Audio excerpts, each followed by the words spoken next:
Looking to make a positive change in his life, Matt and a friend decided their own business teaching Didgeridoo was not only a step in the right direction to make that happen, but also a niche tourism opportunity in WA.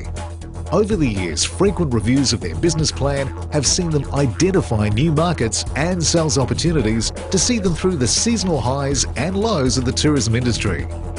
This has resulted in their product-diverse Fremantle-based shopfront and popular online store you see today. As you will learn, Didgeridoo Breath have also made fantastic use of both social media and online video to not only increase product awareness, but also build a passionate audience around their brand.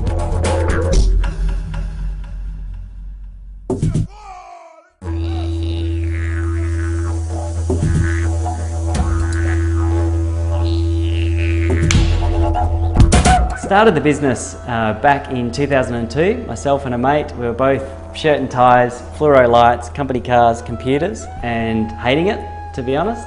And we were camping down at Gracetown Caravan Park and really just looking for something to do that was more satisfying, more fulfilling. And during the day, out having a surf, a paddle, a walk, and at night come back and we were playing the didgeridoo around the campfire. That was one of the ideas. We thought, imagine if you could spend time teaching people how to play this for a living. So that was the very first spark of the idea, and over the next few weeks just kind of discussed it and evolved it and got a bit more serious about it, and that's where the journey began. So as far as market research, probably a lot of it was our own, wanting to learn more. So we had a CD, an instructional CD that taught us how to play.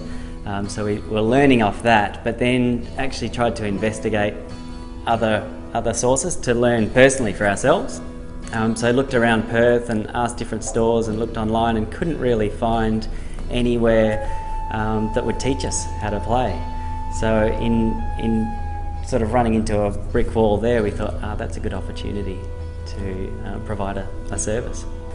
When we first started, sure didn't picture where we are now, but had a really clear vision that the business would be all about teaching how to play didgeridoo. So anyone from this big to this big, we would happily teach them how to play. It's a really easy instrument to learn and to get onto, and really quite a lot of fun. So that was from the very beginning our passion, and still is today. The actual look and feel of the business is way different and evolved over the years, but the core purpose is the same. As far as reviewing our business over the years, we have done informally, probably to begin with, and over the last few years a little more formally. We've got two different strategies, one for online and one for in-store. Particularly the last few years when things have got a lot tougher in the retail climate, in-store, a lot of our strategies more into product diversification, so looking at our existing customer base, looking at what else they would possibly want from us, and then offering those products as a way to maintain and increase sales. Top tips for anyone going into a business: you're obviously going into it for a reason, you're passionate about it, which really helps. And I guess my biggest tip would be just do it way better than anyone else is doing it out there, because that's what's going to set you apart from the competition. And if you genuinely love it and passionate about it, then that's quite easy. Another great tip is a brand. And it feels like sort of something that your bigger companies do and your corporates do.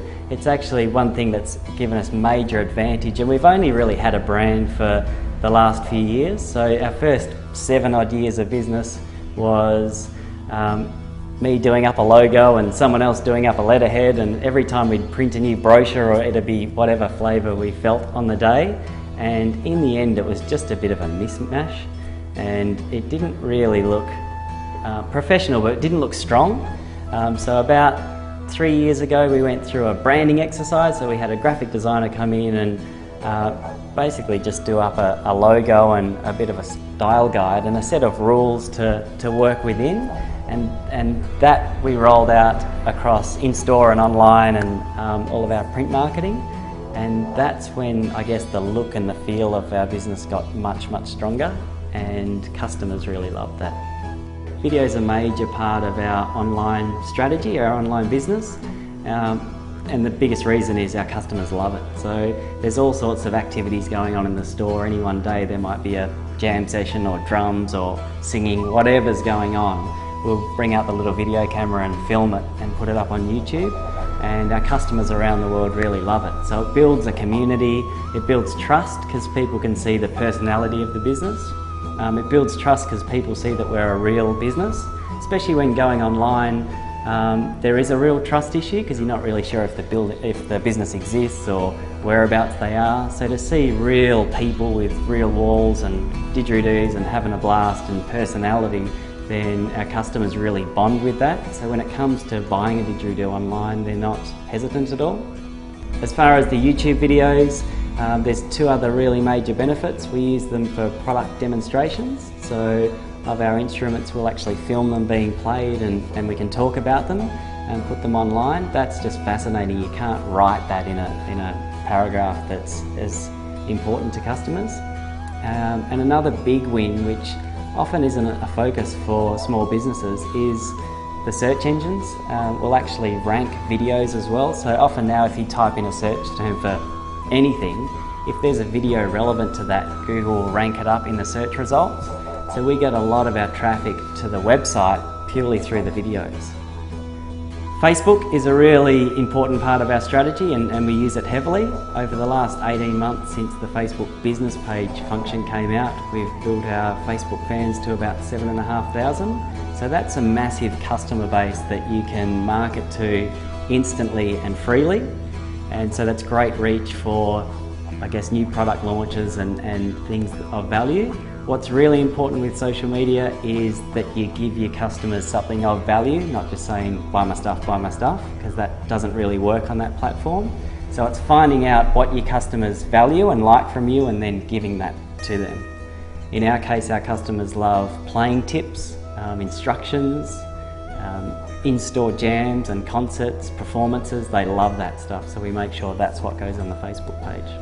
So tips for people going into the tourism industry, there's a couple of main factors. Obviously tourism is normally seasonal, so you just want to think about the big picture, how your business is going to roll out the busy and quiet times. Winter time, foot traffic is down, but with our online business, which we sell products around the world, that's consistent all year round. So financially that really helps our business through the seasonal times or the off-season.